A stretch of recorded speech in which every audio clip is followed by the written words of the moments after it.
Salam sejahtera dan salam jumpa lagi untuk Anda sekalian.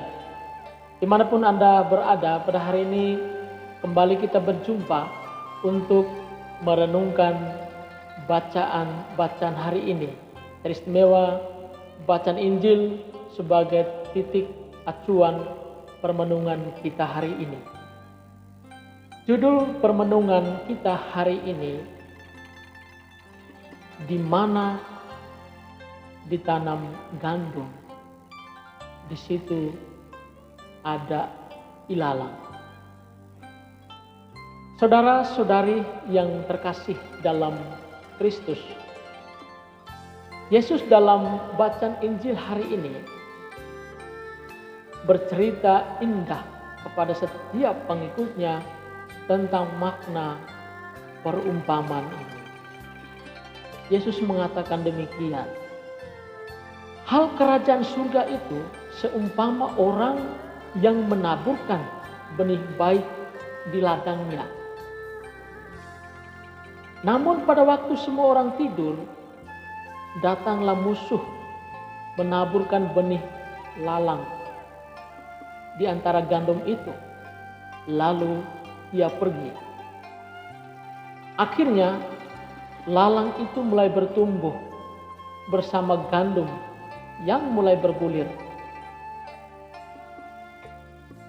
Terhadap situasi itu pemilik ladang berkata, "Jangan kamu mencabut lalang itu, sebab bisa tercabut keduanya. Biarkanlah keduanya bertumbuh sampai pada musim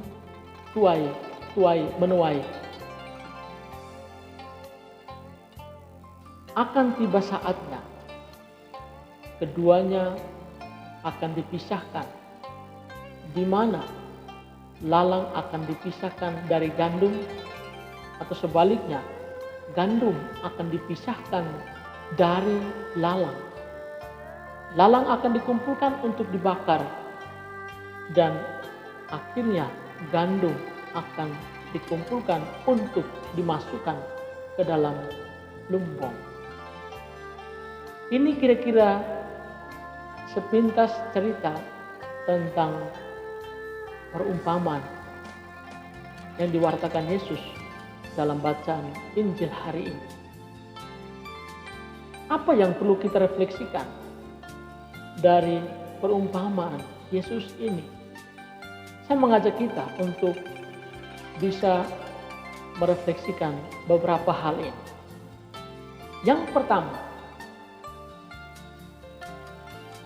dari perumpamaan ini kepada kita diingatkan bahwa hidup kita manusia, siapapun itu, tidak terlepas dari pengaruh kuasa kegelapan atau pengaruh kuasa kejahatan.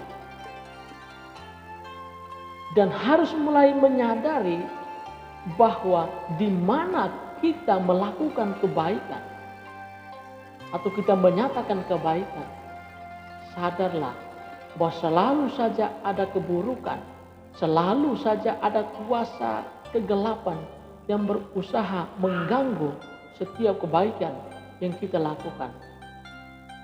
Sehingga dalam kenyataan kita menemukan ketika kita mengatakan sesuatu yang baik, ketika kita melakukan sesuatu yang baik, selalu saja ada orang yang tidak suka dengan apa yang kita lakukan. Dan ini merupakan bagian dan seringkali menjadi pergolakan dalam kehidupan kita.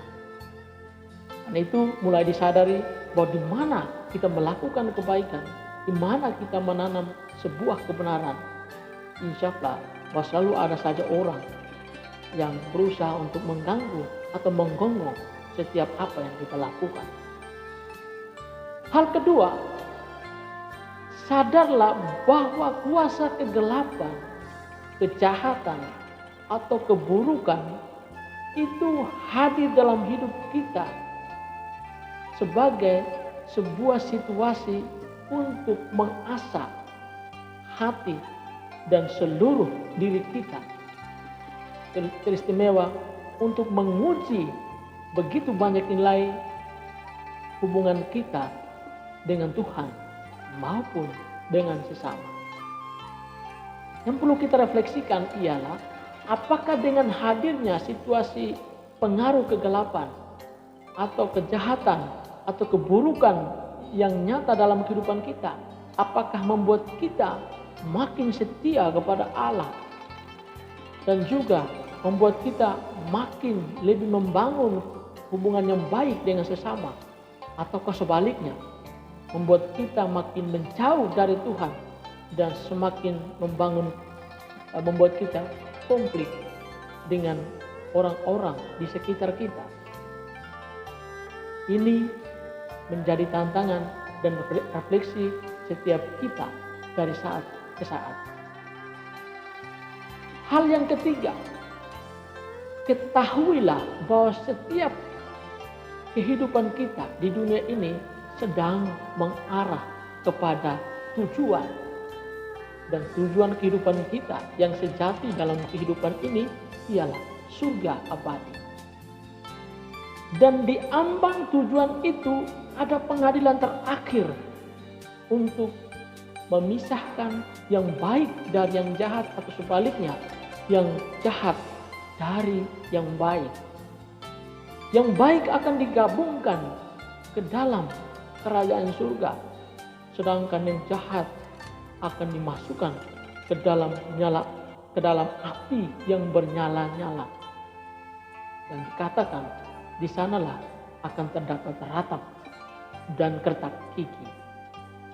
Tapi apa yang perlu kita renungkan di sini ialah bahwa hidup kita memiliki tujuan, maka setiap kita senantiasa ditantang untuk bagaimana mempersiapkan diri dengan sebaik-baiknya supaya kita bisa mencapai tujuan yang sejati itu dalam kehidupan kita. Maka kebaikan, kebenaran, dan keadilan dalam kehidupan kita itu jaminan bagi setiap kehidupan kita menuju kepada tujuan. Pengadilan terakhir akan memisahkan yang baik dari yang jahat, atau yang jahat dari yang baik. Yang baik akan dimasukkan ke dalam kerajaan surga, dan yang jahat akan dimasukkan ke dalam api yang bernyala-nyala. Inilah tujuan, inilah pengadilan terakhir menjelang kita memasuki tujuan sejati dalam kehidupan kita. Dan akhirnya kepada setiap kita orang beriman diingatkan bahwa lalang atau kejahatan, keburukan, atau pengaruh kekuatan gelap itu bukanlah sebuah musibah atau malapetaka dalam kehidupan kita, melainkan sebuah situasi, kondisi, momentum untuk mengasah dan menguji atau membentuk kita menjadi pribadi yang sejati dan berkenan di hadapan Tuhan dan juga sesama. Pandanglah semua hal negatif, pengaruh kuasa kegelapan, situasi kejahatan dalam kehidupan kita itu dengan cara pandang positif, dan berjuang untuk senantiasa mengarahkan diri kepada Tuhan, dan kita diarahkan pula untuk mendoakan situasi-situasi itu supaya akhirnya seluruh kehidupan kita senantiasa bergerak menuju tujuan berdasarkan kehendak dan rancangan tangan kasih Tuhan. Mari kita boleh belajar dari Kristus sebagai gandum sejati yang telah mengorbankan dirinya untuk arti sebuah keselamatan. Belajar dari Kristus menjadi gandum yang baik supaya kelak dapat bergabung di dalam lumbung abadi di surga. Tuhan Yesus memberkati. Amin.